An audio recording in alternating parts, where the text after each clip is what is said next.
Our worship year is focused on the statement of shared values being proposed as the most current articulation of our Unitarian Universalist faith.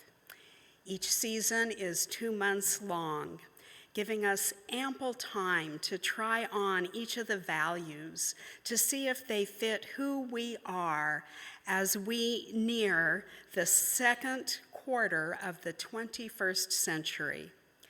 Today we move from the theme of generosity to the theme of interdependence.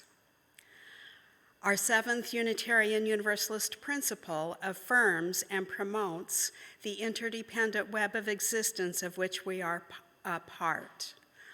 On All Souls Day, we honor and remember those who have gone before us, those upon whose lives our own lives are built.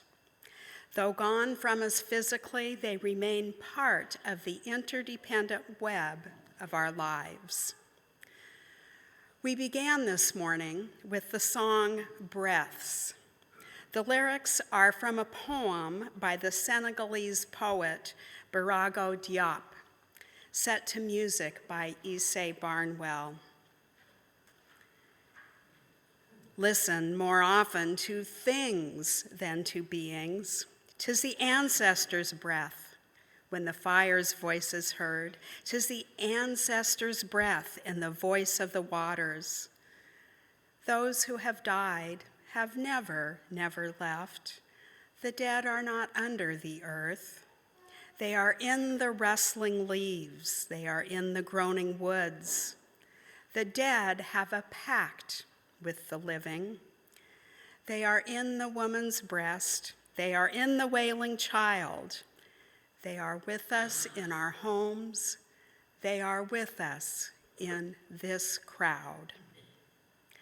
The song imagines not an inanimate earth, but an earth that is alive and interconnected, a whole and complete system that regenerates itself generation after generation, a world animated by the breath of the ancestors. The physicist Richard Feynman wrote an essay that begins, "You want a physicist to speak at your funeral. You want the physicist to talk to your grieving family about the conservation of energy, so they will understand that your energy has not died." He goes on to talk about the first law of thermodynamics, that no energy gets created in the universe and none gets destroyed.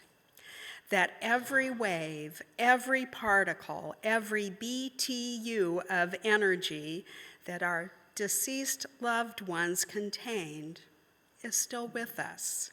That much of our energy is given off as heat.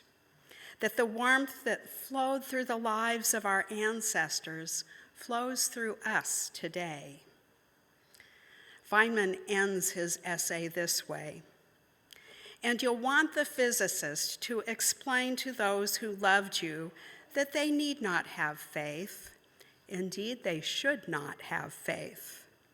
Let them know that they can measure, that scientists have measured precisely the conservation of energy and found it accurate, verifiable, and consistent across space and time.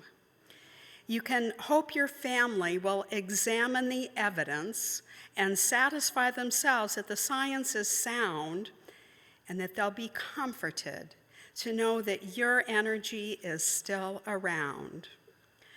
According to the law of the conservation of energy, not a bit of you is gone. You're just less orderly." For Unitarian Universalists, death remains one of the great mysteries of life. We can speculate about what comes next. We can form hopes and beliefs about what awaits on the other side of death. But until we cross that threshold ourselves, we can't know with any degree of certainty. What we do know for sure is that each one of us will die, and that death will take our loved ones from us. What we know for sure is that grief is the natural response to loss.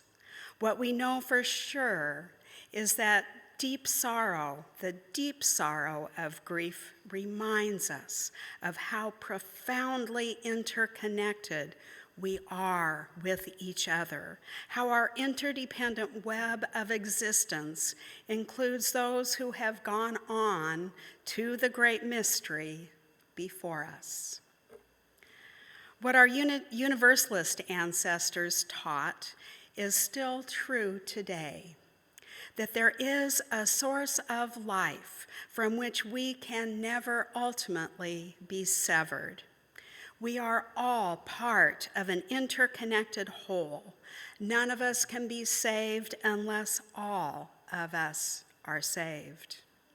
There is an energy running through all of us that can neither be created nor destroyed, and the nature of that energy is love. What we know for sure is that our ancestors loved us, however imperfectly. We draw strength from the times they wrapped us up in arms of love. And what we know for sure is that we are left with the legacy of how they lived. Just as we are left with their strength, courage, and wisdom, we are also left with the fragmented pieces of their brokenness, the ways their love manifested incompletely, the times when they forgot the truth of their own interconnectedness and caused harm, the times they lost touch with the light of love within themselves. There's a sentiment that I've heard expressed at the Jewish funerals that I've attended over the years, and it is this: in death, there is forgiveness. And this resonates with our Universalist ancestors who believed that all souls would ultimately be reconciled with God. For the living, though, the work of forgiveness is ongoing, a lifelong task. The poet, Birago Diop, claims that the dead have a pact with the living. Though he doesn't state it explicitly, I believe their pact with us is that they remain a steady presence in our lives.